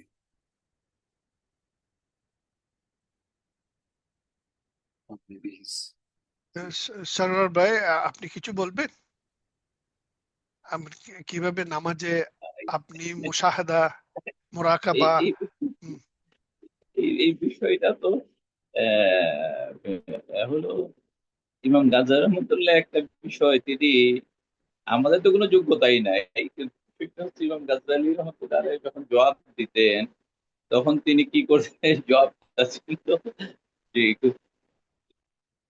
তাই directly জবাব দিতেন যে এটা কি কি হতে পারে এমন আর কি। যাই হোক, এমন হলো, আপনার কথাই তো অনেক সব মূল বিষয়গুলোই চলে এসেছে। আরেকটা জিনিস হয় যে ফানার কথা বলা হয়েছে না, যে ফানা ফানা ফিল্লাহ বাকা ফিল্লাহ, এটা হচ্ছে যে যখন মৃত্যু কাবলা আনতার মতো বলা হয়েছে, তুমি এ, মরার আগেই তুমি মরা মরে যাও বা এসেন্সে যে এটা আবার দুর্বল চিত্তের জন্য বলা হয়নি, বলা হচ্ছে তুমি এইভাবে জীবন যাপন করো, তুমি যে মৃত্যু পথ যাবে। এবং রাসূল সাল্লাল্লাহু আলাইহি ওয়াসাল্লাম বললেন, আমি লাইলাতুল মিরাজের সময় আমি দেখেছি যে আল আম্বিয়া হিয়াও ফি কুবরিহিম ইউসাল্লি। আম্বিয়ারা কবরের মধ্যে নামাজ পড়েন, এই মুসা আলাইহিস সালামকেও দেখতেন যে কবরের মধ্যে নামাজ পড়ছে। কাজেই আমি যদি এই চিন্তার মধ্যে এটা অনেক আরো অন্য বিষয়গুলো সব বিষয়ে আলোচনার বিষয় না, অনুমতির বিষয় অনেকগুলো আছে। তবে এটা যদি এমন হয় যে আমি আমাকে এই চিন্তা করি যে অন্তত এই হাদিসের আলোকে আমাকে গোসল দেওয়া হয়েছে, আমি মারা গিয়েছি, গোসল দিয়ে আমাকে জানাজা পড়ে আমাকে কবরের মধ্যে রাখা হয়েছে, সবাই চলে গিয়েছে, এই পর্যায়ে আমি একা। এই অনুভব যেহেতু আল আম্বিয়া ফি কুতুবিহিম ইউসাল্লুনের কথা বলা হয়েছে, কাজেই এটা যদি এই অনুভবে আনা যায় যে আমি কবরের মধ্যে আছি, যে আমি এখানে আমি নামাজ পড়ছি, কে আল্লাহ ছাড়া তখন আর কেউ নেই, আমার সাহায্যকারী কেউ নেই, এই অনুভব করতে পারাটা, অনুভবটা যতটা শানিত করা যায়, তখন যে কথাটা বলা হচ্ছে, তখন যে তেলাওয়াত গুলো করছি আলহামদুলিল্লাহি রাব্বিল আলামিন, তখন মনে হবে প্রত্যেকটা শব্দই এখানে প্রতিধ্বনিত হচ্ছে হৃদয়ের মধ্যে, তখন কুলুবুল মুমিনিনা মিরাতুল্লাহ হয়ে যায়। এটাই মূল বিষয় আমি মনে করছি। আর ধন্যবাদ। আর আরো অনেক তো বিষয় আলোচনা তো শেষ নেই।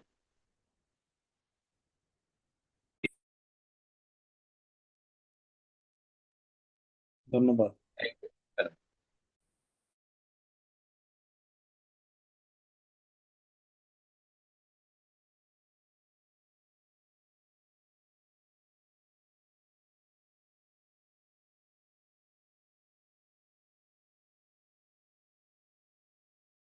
আমাদের মধ্যে আরেকজন আছে এখানে, ওনার জাস্ট খালি মোবাইল নাম্বারটা দেখছি, উনি যদি কিছু আহ বলেন, ওনার থেকেও একটু শুনতে চাই। মোবাইল নাম্বার যিনি H1 দিয়ে শুরু, এটা কি জাপান ফোন নাম্বার না? I don't know. সো উনি যদি শেয়ার করতে চান, ওনাকে আমি আমন্ত্রণ করছি। সো এখানে আরেকটা প্রশ্ন আসছে অনলাইনে চ্যাট বক্সে, যেটা তৈয়বের প্রশ্ন: নামাজ কেন প্রতিনিয়ত ফরজ, অন্যান্য আবাদতের ন্যায় মাসিক বা বার্ষিক নয় কেন? আর মৃত্যুর পর নামাজ আদায় বন্ধ হয়ে যায়, কিন্তু নবীগণের জন্য এটা জারি থাকে, এর কারণ কি? এটা একটা অবশ্য জটিল ফেকা ফেকা রিলেটেড প্রশ্ন। ফেকা মিন্স শরিয়া। সো এটা আমি হয়তো ওইভাবে ডিটেল বলতে পারবো না, তবে আমি যদ্দূর আমার পড়াশোনায় আমি পেয়েছি, আমি শুরুতে একটু করে বলেছি যে নামাজ হচ্ছে যে রিফ্লেকশন অফ মাই উবুদিয়া। আমি যদি টাইমলি নামাজ পড়ি সময় মতো, তাহলে আমি আব্দুল মুকিত হওয়ার চেষ্টা করতেছি। সো মুকিত কেন? ইবনে আরবি উদ্ধৃত করেছেন কোরআন শরীফের আয়াত, সূরা নিসার 103 নম্বর আয়াত: ইন্নাস সালাতা কানাত আলাল মুমিনিনা কিতাবান মাওকুতা। ইবনে আরবি বলছে এই যে মৌকুতা শব্দটা, এবং মুমিনদের জন্য এটা যে নামাজকে টাইমলি পড়ার ব্যাপারে reminder, this is one of the discipline, one of the our obligation, one of our, যে আমরা যে তয়িন ভলান্টারিলি আমরা যে নামাজ পড়তেছি, আমরা যে উইলিংলি আল্লাহর কাছে তসলিম এবং আল্লাহর কাছে সারেন্ডার ইসতিসলাম করতেছি, সেই সেই ইসতিসলাম মানে যে কমপ্লিট সারেন্ডার, কমপ্লিট সাবমিশন প্রত্যেক টাইমে বা মানে করাটা হচ্ছে যে আব্দুল মুকিত হওয়া, ওই গুণাবলী অর্জনের প্রচেষ্টা। তো so that is one of the um, way Ibn Arabi wanted us, so that that timeliness, if we pray all the time at the same time, do zikr, angels join with us. ইবনে আরবি ওখানে ইমামতের কথা বলেছেন। নামাজে ইমামত, আমি যদি একজন ইমামের পিছনে পড়ি, নামাজ পড়ি, তার মানে দ্যাট ইমাম is representing hour prophet. Prophet is the ইমামুল মুবিন। সমস্ত কসমোলজি, সমস্ত বিশ্বজগতের ইমাম হচ্ছে যে রসুল পাক সাল্লাল্লাহু আলাইহি ওয়াসাল্লাম। আর যে ইমাম নামাজ লিড করতেছে উনি ওই মসজিদের ওই সারির ইমামতি করতেছে। কিন্তু আমি যখন একা নামাজ পড়তেছি, আমি তখন আমার দেহ রাজ্যে আমার যে প্রজাগুলা আছে তাদের সবার ইমাম আমি, এবং আমার সাথে যে অ্যাঞ্জেল যে ফেরেশতারা কাজে কাজে দাঁড়িয়েছে, আমাদের কেরামান কাতিবিন, তারপরে হচ্ছে যে মুআকিবাত, যেটা আমাদেরকে গার্ডিয়ান এঞ্জেল, আমাদের যে এঞ্জেল আমাদের সাথে আছে, ওরা সবাই, আমি ওদের সবার ইমামতি করতেছি। তো ওইরকম অনুভূতি এবং দায়িত্ব এবং অ্যাকাউন্টেবিলিটি নিয়ে আমাদেরকে নামাজ আদায়ের কথা ওখানে বলা হয়েছে। সো মিখাইল ভাই, do you want to say anything else about it?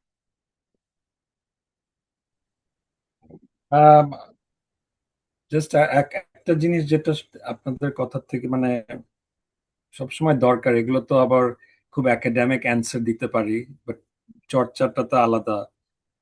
একটা জিনিস হলো যে আমরা তো যখন সালাত পড়ি, আমরা আমি যেমন আমি মনে করি আমি এটা এই মানে এই ফিজিক্যাল ফর্মটা, কিন্তু অ্যাকচুয়ালি তো আমি প্রথম হলো অত্ত। তো আমার অত্তটা সালাত পড়ছে, আমি এই ফর্মটা পড়ছে না। ফর্মটা অত্তর বাইরের ওর জাহেরটা, কিন্তু অ্যাকচুয়ালি অত্তটাই সালাত পড়ছে। ওই জিনিসটা মনে রাখা যে অত্তটা আল্লাহর সাথে, আর আল্লাহর মানে প্রেজেন্সটা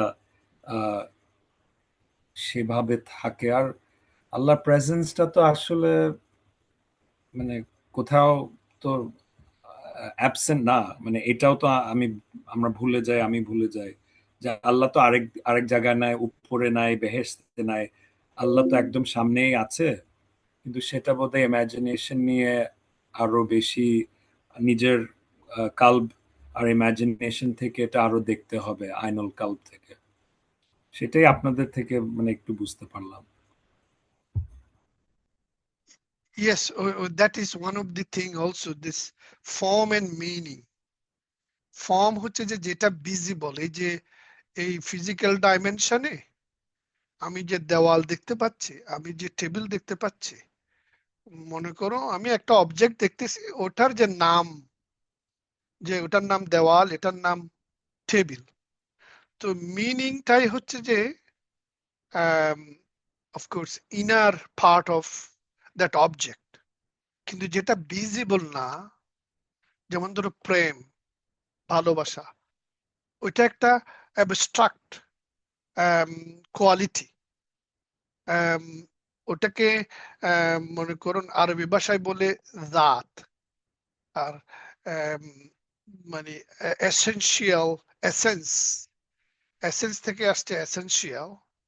সো মনে করুন আল্লাহ হচ্ছে যে জামেয়া, মানে যে ইসম জামে, সব নামকে একত্রিত করে, হোয়ারেস আল্লাহর যে গুণগুলা, তো ওইগুলোকে জাত, সিফা, এভাবে ভাগ করা হয়েছে। তো এখন আল্লাহর যে নামগুলা, ওই নামগুলার মাধ্যমে আল্লাহর যে এসেন্সের যে মিনিং, এবং আল্লাহর সাথে যে আমার সম্পর্ক, রব এন্ড মারবুব। আমি মারবুব because I worship him, and he is Rab because he is the deity, or who of course created me. So he is the haq and I am the khalq. এই যে হক হাল্ক রিলেশনশিপ, ওইটুকু ফুলি realise করে নামাজের মাধ্যমে আমার আমার যে উবুদিয়া, আমার যে হিউমিলিটি, ওটাকে প্রকাশ করা, ওটাই খুশু যে বিনয় প্রকাশ করা, এবং সেই অনুভূতিকে লালন করা, চেতনায় আনা, এবং অন্যান্য দুনিয়াবি চিন্তাকে ঝেড়ে ফেলে আল্লাহর সেই ফিলিংস, সেই প্রেম, সেই মুনাজাত, যে ইন্টিমেসি, ওইটাকে স্টাবলিশ করা, এবং মুরাকাবা, মুশাহেদা, মুহাসাবা, ওই যে তিনটি প্রসেস, মুমিনের পারফেকশনের যে ফর্মুলা, ওগুলাকে অ্যাডপ্ট করে নামাজের মাধ্যমে নামাজ is an action, right? Not only action, because it's a fail, মানে এমন একটা অ্যাকশন যে অ্যাকশনের মাধ্যমে আমি আমার আম, যে আল্লাহর প্রতি যে আমি যে আম, নিবেদিত, আমার নিবেদনটা আমি প্রকাশ করতেছি। ওই জন্য আমি এমন আয়াত চুজ করে নামাজ পড়তে চাই, বা আমি নিজেই এখন ওইভাবে প্র্যাকটিস করার চেষ্টা করতেছি। যেরকম কোরআন শরীফের যে আয়াতে আল্লাহ যেমন ধরেন যে আয়াতুল কুরসি, you feel every meaning of every verse. আপনি যখন আয়াতুল কুরসি নামাজ মানে আয়াতটা পড়বেন, তখন ইউ উইল নো অল আল্লাহস কোয়ালিটিস। হি ইজ ওয়াসিউন, তিনি সর্বব্যাপী। তার মানে আমি আল্লাহর ভিতরে, আল্লাহ আমার বাইরে এবং ভিতরে, সব জায়গায় আল্লাহ। আই ক্যানট এক্সক্লুড আল্লাহ। ওয়াসিয়া কুরসিয়ুহু সামাওয়াতে ওয়াল আরদ। সামাওয়াত এবং আল আরদ দুইটা সেপারেট পার্ট, রাইট? কিন্তু আমার সামা কোনটা, আমার আর্থ কোনটা? আমার বডি হচ্ছে যে আমার আর্থ, আমার সামা হচ্ছে আমার মাইন্ড, আমার মনের যে আকাশ। যেখানে যদি আল্লাহর চিন্তা না আসে, অন্য চিন্তা ঢুকে পড়ে, তাইলে ইটস অ্যান ইন্ট্রুশন। মানে I need light to dispel that darkness. So that's why we need to feel that light of Allah is here. No other but Siwa Allah. Without আল্লাহ যেন আমার মনের আকাশে ঢুকতে না পারে। যদি ঢুকে, ওই জন্য ওই সাথে সাথে আস্তাগফিরুল্লাহ বলতে বলছে। ইবনে আরবি নিজেও ওটা বলতেছে যে নামাজের মাঝখানে তুমি প্রথমে যে নিয়ত করে নামাজে ঢুকছো, ওই নিয়তে যদি তুমি এস্টাবলিশ না থাকো, তুমি চেক করবা, কনস্ট্যান্ট চেক করবা যে তোমার মাইন্ড ফ্লোট করে বাইরে যাচ্ছে কিনা। বাইরে গেলে অসুবিধা নাই, নামাজ ভাঙবে না, কিন্তু you need to bring it back. That is the sadhana you needed to do to achieve the perfection. So that's what the meaning, that আমি বান্দা বন্দেগী করতেছি, বাট আমার রব is present in front of me and inside me, outside me. তো এই জন্য this is the verse, ওয়াইজা সালাকা ইবাদি, when my বান্দা প্রশ্ন করে তোমাকে যে আন্নি, আমার সম্পর্কে, মানে আল্লাহ সম্পর্কে, ফাইন্নি করিব, I am very near. So এখন এই আয়াতটা যদি আপনি কোরআন শরীফের মানে যে সূরা ফাতিহার পরে আপনি এই আয়াতটা পড়েন, ফাতিহা দিয়ে দিয়ে ইউ ওপেনিং কোরআন, ফাতিহা দিয়ে ইউ ওপেনিং ইউর সালাত। সো ফাতিহার যে প্রত্যেকটা word you need to understand and mean a meaning, otherwise নামাজে পারফেকশন আসবে না। So that is the one of the guidance Ibn Arabi gave. So that's why this is what we needed to read that verse. Ujibu dawat ad-da'i idha da'ani, I respond to. So you needed to feel that Quran Sharif আর একটা আয়াত, যখন আমি যে কোনো ভালো কথা বলি, সেটা আল্লাহর কাছে পৌঁছে যায়। নামাজের প্রত্যেকটা কথা আল্লাহর কাছে উঠে যাচ্ছে, এন্ড আল্লাহর কাছ থেকে সামাদানিয়া, কাইয়ুমিয়া, যেগুলো আমি এর আগে আল্লাহর যে কোয়ালিটি গুলা বলছি, ওগুলা অবতরণ করছে আমার অন্তরে, সেই লাইট গুলা আসছে, এরকম ফিলিং।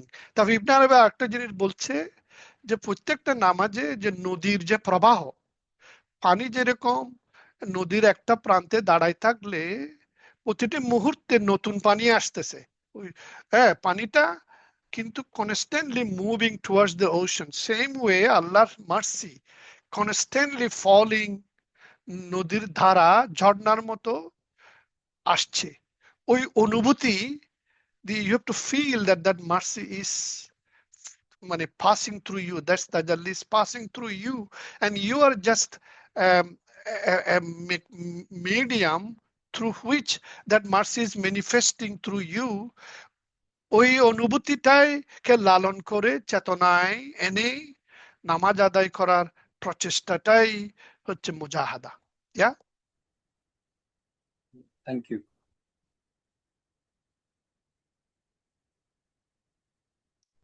একটা জিনিস, একটা চিন্তা আসলো জাস্ট কথা থেকে, এটা আগেও আসছে, গালিব ভাইয়ের আরেকটা ডিসকাশনে আমরা শুনলাম সবার থেকে, যে আমরা বাংলাতে যে আমরা বলি নামাজ নামাজ পড়ি, টু রিড আর সালাত, কিন্তু আমরা মনে হয় নামাজ করি, we do the prayer, read.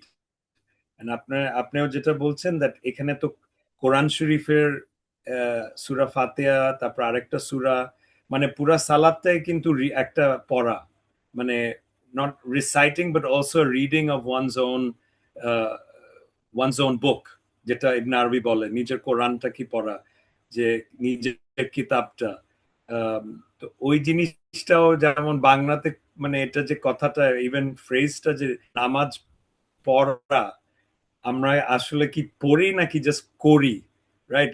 তাড়াতাড়ি করে ফেলো, অ্যাজ অপোজ টু মানে নামাজটা পড়েন, মানে রিড, রিড এমন ইকরা, রিসাইট, এখানে মনে হয় আরো কিছু আধ্যাত্মিক অর্থ আছে অ্যাবাউট দিস, এই experience of reading one's salat, because we're essentially reading the Quran or ayats from the Quran. Everything that আমরা যা বলছি রুকুতে, সিজদাতে, এগুলোও কিন্তু কোরআন, মানে কোরআনের এক অংশ। সো পুরা সালাতেও কিন্তু কোরআনের মানে বলা যায় পুরা কোরআনটা। তো এই জিনিসটা মনে হয় আমরা পড়ি না, আমরা খালি করি, লাইক কাজ করে ফেলি রাদার দেন আসলে আধ্যাত্মিক ভাবে পড়া, আপনি যেভাবে। হ্যাঁ, না, ওইটাই, মানে যেরকম এই যে সরওয়ার ভাই একটা সুন্দর কথা বলেছেন যে আল্লামা ইকবালের বাবা আল্লামা ইকবালকে বলছে যে কোরআন শরীফের যে আয়াতটা তুমি নামাজে পড়তেছো, মনে করো যে সে আয়াতটা তোমার প্রতি নাজিল হয়েছে। হ্যাঁ, কারণ তুমি যখন ওটা উচ্চারণ করতেছো, ইবনে আরবির ভাষায় কোনো লেখা যখন লিখিত থাকে তখন ওটা জাহের, কিন্তু এটার যে উচ্চারণ, এটার যে রিডিং, এটা কিন্তু Baten.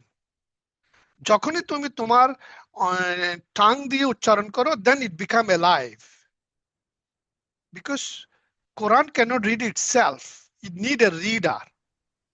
So when you read, that's when every letter's alphabet become alive.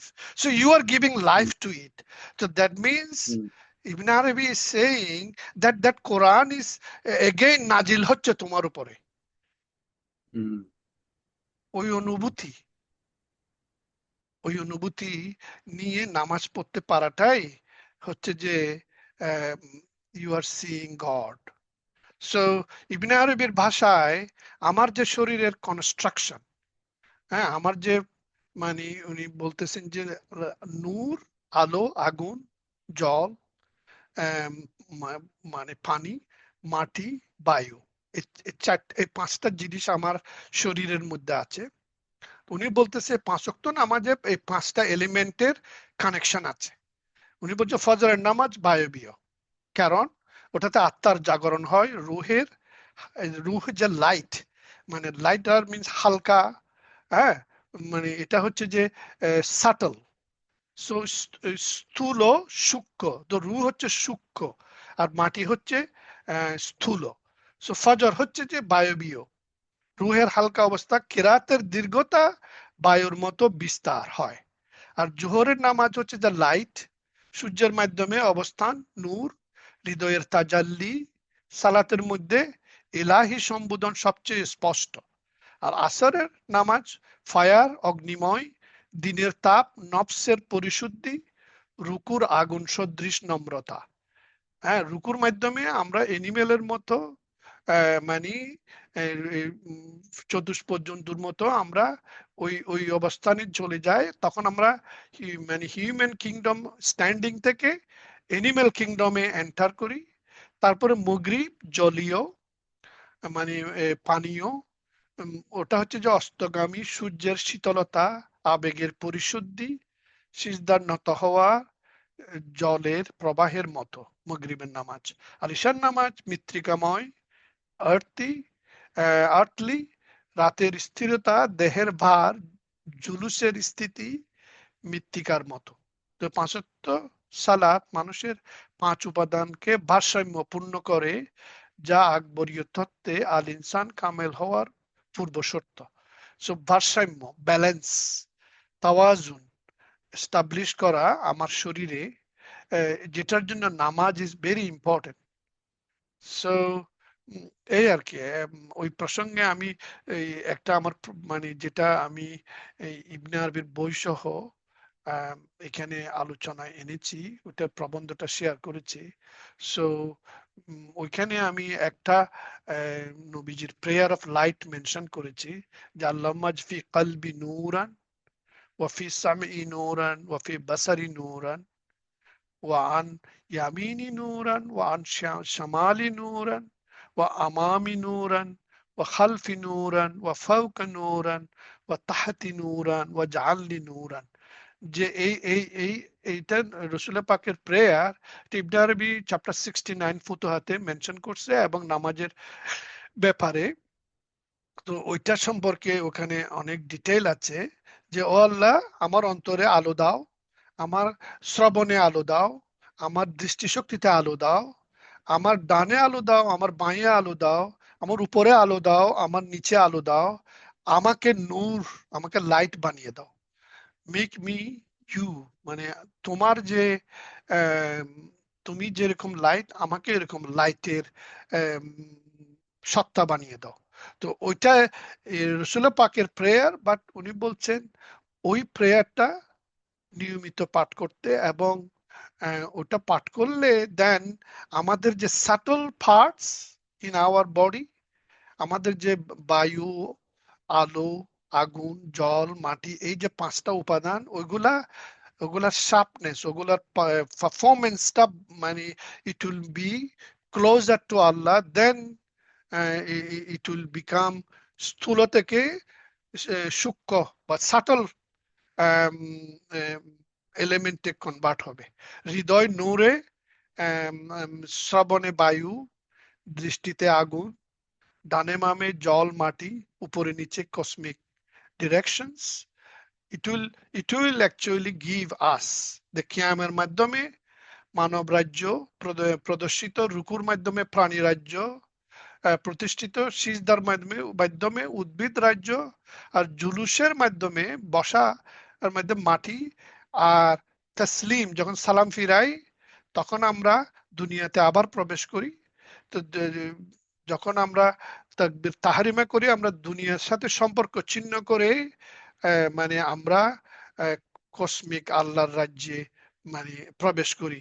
তো ওই অনুভূতিটাই নিয়ে নামাজ পড়াটাই উনি বলতেছেন যে it will help us to go to this shiri, this is ladders in achieving যে তাজাল্লি, ডিভাইনের যে ডিভাইন ইলুমিনেশন এর যে পারফেকশন, এবং ফানা self এফেসমেন্ট, Bakar sustenance in god,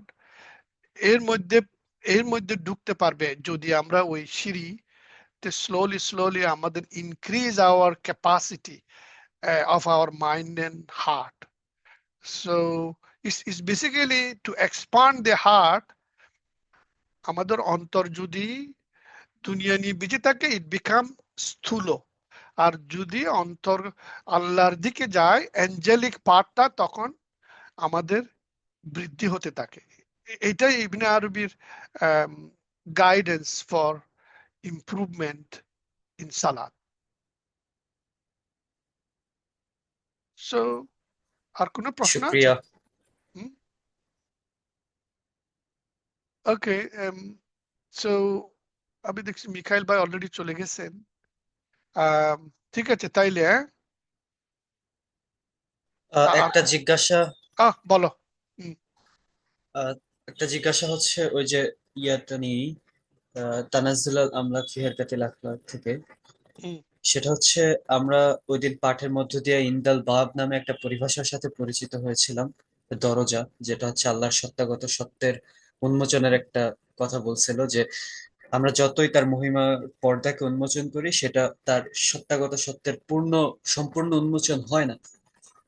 তো এইটার ভিত্তিতেই আর কি পরবর্তীতে আমি সূরা আনামে একটা আয়াত খুঁজে পাই, 103 নাম্বার। এটার মধ্যে আমার চোখ আটকে যায়, বিশেষ করে এটার 3টা অংশ যেটা দেখলাম। এক হচ্ছে কত চোখ নম্বর আয়াত? সমূহ তাকে সূরা আয়াতের কত নম্বর? আনাম। উম, আনামের 103। ও আচ্ছা, ওকে। হুম, বলো। হুম। লা তুদ্রিকু লা তুদ্রিকু লা তুদ্রিকুহু হুল আবসর। তারপর হচ্ছে এটা হচ্ছে প্রথম অংশটা, যেখানে হচ্ছে চোখ সমূহ যে আল্লাহকে ধারণ করতে পারে না এই জিনিসটা হচ্ছে বলে দিচ্ছে। আবার দ্বিতীয় আরেকটা অংশে বলতেছে যে বাহ্যিক দুনিয়ার দৃষ্টি হচ্ছে আল্লাহকে ধারণ না করলেও আল্লাহ হচ্ছে সকল চোখকে ধারণ করেন, যেটা হচ্ছে যে ওহুয়া ইউদ্রিকুল আবসর। এবং এই যে এই সীমানা, দুইটা সীমানাকে আলাদা করে দিয়ে পরবর্তীতে দুইটা গুণ, আল্লাহর দুইটা সিফাতকে, এখানে আল্লাহর জাত এবং সিফাতকে প্রকাশ করা হচ্ছে, আল লাতিফ অল খাবির। এই দুইটা প্রকাশকে আসলে আমরা কিভাবে বুঝতে পারি, বিশেষত আল্লাহকে এই জানার ক্ষেত্রে? আল্লাহ লাতিফ এবং আল্লাহ খবির কে বুঝার ভিতর দিয়ে কি আসলে আমরা এই আরো বেশি আল্লাহকে আরো উন্মোচনের দিকে যাইতে পারি কিনা, বা বিশেষত এই দুইটা শব্দই কিভাবে আমাদেরকে অ্যাটাচ করে, এটা যদি একটু বলে দেন। Yes, that's a আমার কাছে beautiful. আহ, That's a হ্যাঁ, আমার beautiful. কাছে আমার কাছে মনে হয়েছে যে এই এই অংশে যে দুইটা শব্দ উচ্চারিত হয়েছে, এই দুইটা শব্দ মিলে একটা মেথড হয়তো হয়, যদি আমরা কল্পনা করি যে আমরা আল লাতিফ, যেখানে হচ্ছে আল্লাহর সূক্ষ্ম ব্যবস্থাপনাগুলো বিশেষ করে জ্ঞানীয় ভাবে আমরা যতটুকু পর্যন্ত পর্যবেক্ষণ করতে পারি, এর ভিতর দিয়ে আল লাতিফের প্রকাশ আমরা ধরতে পারি, অনেক সূক্ষ্ম সূক্ষ্ম ভাবে রহস্যরাজি কিছুটা জানতে পারি। কিন্তু সেটা থেকে এইরকম একটা মন ম্যাটেরিয়াল জায়গা থেকে উঠে গিয়ে পরবর্তীতে আল খাবিরের সাথে কিভাবে মিলিত হবে, বা আল খাবির এখানে কি ধরনের নির্দেশনা প্রদান করতেছে, এটা আমি আর কল্পনা করতে পারতেছি না, যদি একটু নুক্তা দিয়ে দেন।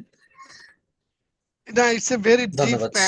question, and I understand briefly about it. And Ibn Arabi did mention this verse very thoroughly in many parts of his Futuhat, and also this book Tanazzulat as well. So the ayatta jeta la tudrikuhu labsar wa huwa yudrikul absar, the looks do not reach him, but it is he who reaches the looks. Looks do not reach him. It is he who reaches the looks. আমি যখন কোন একটা অবজেক্টের দিকে তাকাই, অবজেক্টের কাছে আমার চোখ থেকে কোনো লাইট যায় না, অবজেক্টের লাইটটা আমার চোখে ঢুকে।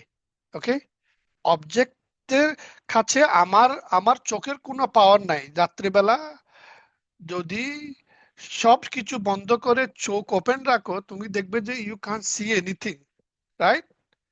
Because all light is closed. কিন্তু তোমার চোখ খোলা, তুমি কি কিছু দেখতে পাচ্ছ? তো ওইটা আমি একটা এক্সপেরিমেন্ট করার জন্য অনুরোধ করব, যে রাত্রিবেলা চারিদিকে যখন জানালা বন্ধ, সবকিছু বন্ধ, you go into a dark room and sit there and open your eye and you see nothing but your memory. You can see nothing but তোমার মনের পর্দাতে তখন তুমি দুনিয়াকে দেখতে পাবে। তোমার মনের পর্দায় তুমি যা চিন্তা করো সেটাই তুমি দেখতে পাবে, কিন্তু তোমার চোখ খোলা, তুমি চোখ খোলা কিন্তু আঁধার, কিন্তু তুমি দেখতে পাচ্ছ।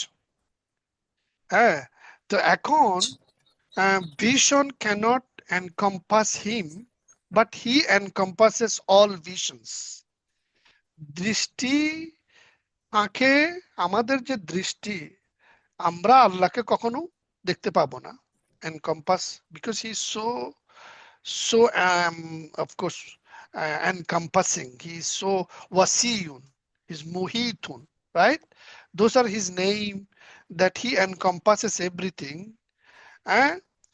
আর আমাদের vision তো very limited, so he encompasses all vision. so so যেটা হাসরের দিন হবে, হাসরের দিন আবার উল্টা। এখন এখানে হচ্ছে আমাদের রূহ হচ্ছে যে ভিতরে, আমাদের শরীর হচ্ছে বাইরে। রুয়ের লাইট আমার বডিকে আলোকিত করতেছে। আমার চোখ দিয়ে যখন আমি অবজেক্টকে দেখতেছি, আমার চোখ থেকে কোনো লাইট ওখানে যাচ্ছে না, কিন্তু অবজেক্ট থেকে লাইট আমার চোখে আসতেছে। কিন্তু হাসরের দিন হবে উল্টা, হাসরের দিন হবে আমার চোখ থেকে লাইট যাবে, আর আমি ওই লাইট দিয়ে আমার ভুবনকে দেখতে পাবো। এটা আম, ইবনে আরবি বলতেছে যে ভেরি বিউটিফুলি, এটা একটা হাদিস। হাদিসটা আমি কোট করেছি আমার বর্জক যে লেকচার ওইটাতে। ওইখানে উনি বলেছেন যে কিভাবে আমরা লাইট হয়ে উঠবো এবং কিভাবে আমাদের কম্পোজিশনটা চেঞ্জ হয়ে যাবে। কারণ যে কম্পোজিশন, যে রুহ and nafs and body, আর ওই সময় হবে মানে ruh is outside and then nafs and then body will be inside. So that's how okay. it will be. So at that time we will be body of light. এখন আমরা body of these 5 elements which is outside. So আচ্ছা। that is one of the mystery I found in Ibn Arabi's writing. And this Risala Barjakhiya, that's what it says, that our composition will change. So yes, that's why this light prayer is so important. The more your okay, body I will becomes try. light, huh? Yeah, আমি চেষ্টা করবো ওটা করতে। you আচ্ছা। do it every prayer. Just this light prayer টা আমি পড়েছি অতটুকু, it has other version of it as well, but this is the shorter version Ibn Arabi mentioned in the Futuhat. Okay, so we are almost 5 o'clock now, so we almost end of our muhadara discourse. So Mikhail bhai, you are back. Do you have anything else to discuss? We were discussing this verse which Ahmad Ghalib asked about Surah Al-An'am এর 103 নম্বর আয়াত. It's a very famous verse. ওটাতে আল্লাহর দুইটা নাম, ইয়া লতিফ আল খাবির, ওই quality অর্জনের আম, আম, মানে guidance দেওয়া হয়েছে। তো ওইটা বুঝাইতে গিয়ে আল্লাহ আমাদেরকে এই আল্লাহর কোয়ালিটি যেটা বলছে যে looks do not reach him, but it is he who reaches the looks. আমার বডি থেকে কোনো লাইট অবজেক্টে যায় না, অবজেক্ট থেকে লাইট আমার চোখে আসে। ওর মাধ্যমে রু ইন্টারপ্রিট করে এটা কি অবজেক্টকে আমি দেখতেছি।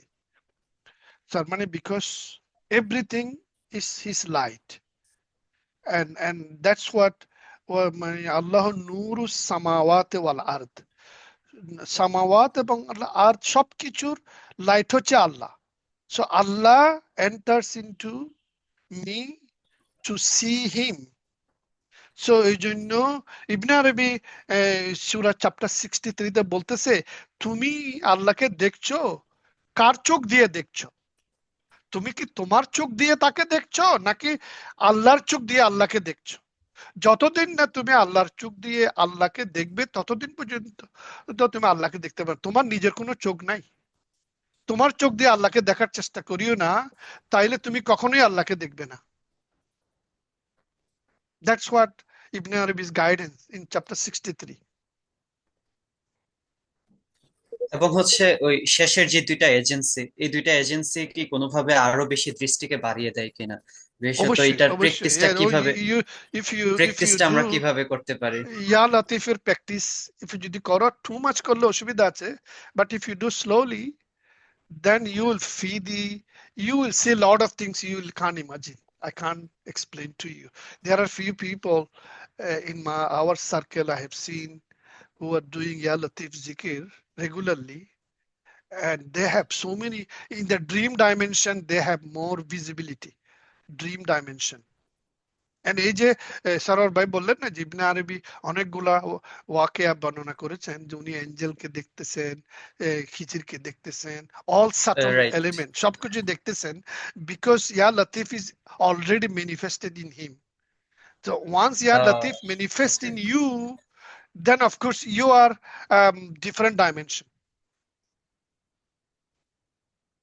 And Khabir, of course, Allah is the Khabir, but you will have a maybe এক নুকতা যদি তুমি পাও, কারণ ইয়া রহমানের ওই ব্যাখ্যা যেটা পড়তেছি, আল্লাহ বলতেছে যে 99 না, আল্লাহর 100টা নুকতা যদি আর রহমানের বা রাহিমের থাকে, মানে রহমান যে আল্লাহ যে মার্সিফুল, ওটার 100টা যদি কম্পোনেন্ট থাকে, অনলি একটা কম্পোনেন্ট সৃষ্টি জগতে দেওয়া হয়েছে, আর 99টা কম্পোনেন্ট হাসরের জন্য রেখে দিছে, আফটার লাইফের জন্য রেখে দিছে আল্লাহ।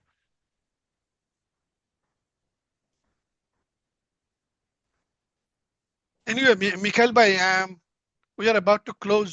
Do you have anything else to add, or Sarwar bhai? No, thank you. Thank you. আমার তো আমাদের সময় হয়েছে এখানে, তাহলে আমি একটু হ্যাঁ, হ্যাঁ, থ্যাংক ইউ। এটা মানে আমরা শেষ হয়ে যাচ্ছি আমরা বিদায় ইনশাআল্লাহ। নিই। ওকে, তাইলে হুম, সালামু আলাইকুম রহমতুল্লাহ। হ্যাঁ, নিশ্চয়ই। অসংখ্য ধন্যবাদ থ্যাংক ইউ। সবাইকে। ওয়ালাইকুম আসসালাম। ওকে, সালাম। খুদা হাফেজ।